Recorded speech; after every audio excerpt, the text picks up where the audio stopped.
Bonjour, je suis Martine Brisson, bienvenue. Alors aujourd'hui, on va discuter des pouvoirs des croyances. Le pouvoir que les croyances ont dans notre vie de tous les jours, notre vie quotidienne. Premièrement, c'est quoi une croyance? Une croyance, c'est une action de croire. C'est de se fier que quelque chose est vrai. C'est ça définit un peu notre façon de voir le monde.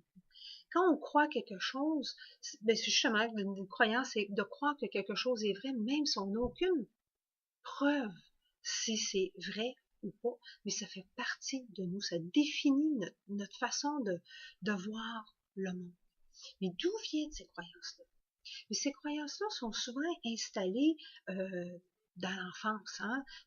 Ils viennent de nos parents, de nos grands-parents, de la religion dans laquelle on a grandi, de la région dans laquelle on a grandi aussi. Donc, ces croyances-là sont installées dès l'enfance. Ça va directement dans notre subconscient et ça affecte chaque aspect de notre vie parce que ça définit notre façon de voir le monde aussi. Ça nous donne quand même un sentiment aussi d'appartenance en même temps. Mais comme je dis, c'est des choses que on croit être vraies sans avoir la preuve. Comme par exemple, il y a eu un temps où les gens croyaient que la Terre était plate. Même si Aristote, lui, avait défini que quand on se promène, on navigue vers le sud, les constellations font, je sais pas trop quoi, fait que là, pour le moment, que la Terre est ronde. Fait qu'on s'était là, on sait que même si lui avait trouvé ça, la croyance était bien ancrée que la Terre était plate, et il n'a pas été trop loin avec sa croyance. Tout comme les gens croyaient que c'était le soleil qui tournait alentour de la Terre, jusqu'à temps que Galilée dise non, non, non, c'est la Terre qui tourne alentour du soleil.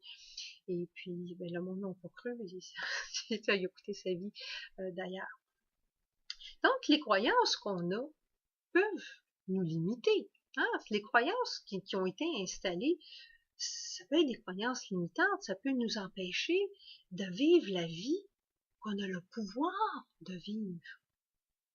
Parce qu'on s'empêche de le vivre, parce qu'on a la croyance que on peut pas.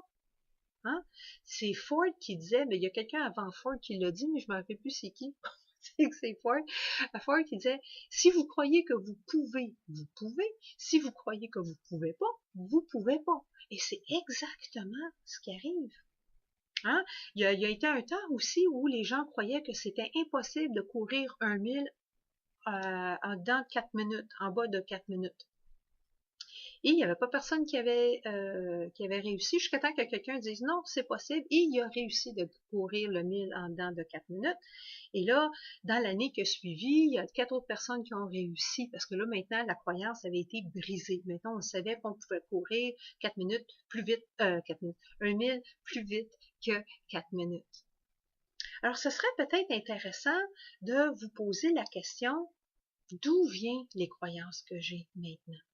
Est-ce que ces croyances-là sont là pour me donner du pouvoir ou pour m'empêcher d'avancer? D'où ils viennent ces croyances-là? Est-ce qu'ils me sont encore utiles? Peut-être que vous avez déjà entendu l'histoire de la dame, la jeune mariée, qui, quand elle faisait cuire un rôti, elle coupait toujours un bout du rôti. Là, le mari dit, ah, pourquoi tu coupes toujours un bout du rôti?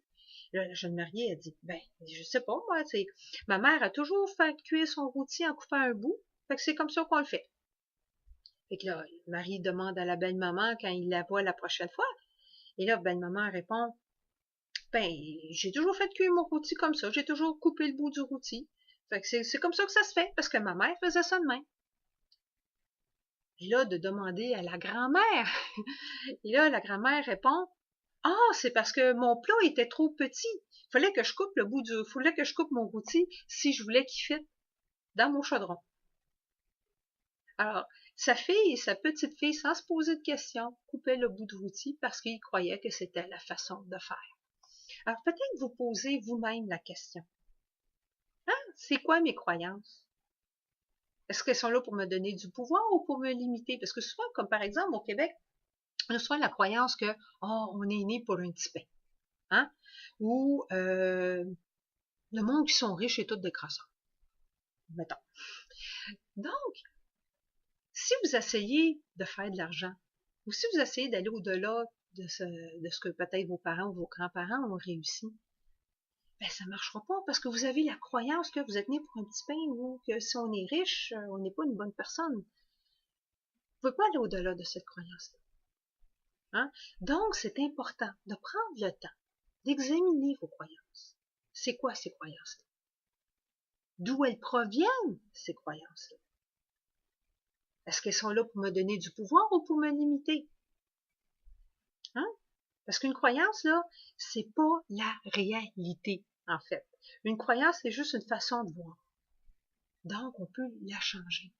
Alors, si on veut prendre du pouvoir sur notre vie, c'est peut-être important de prendre le temps d'examiner nos croyances. Parce qu'on y run automatiquement sans qu'on y pense. Fait que prendre le temps, si on veut prendre du pouvoir sur notre vie, puis d'aller au-delà de aller vers ce qu'on veut, mais de prendre le temps d'examiner vos croyances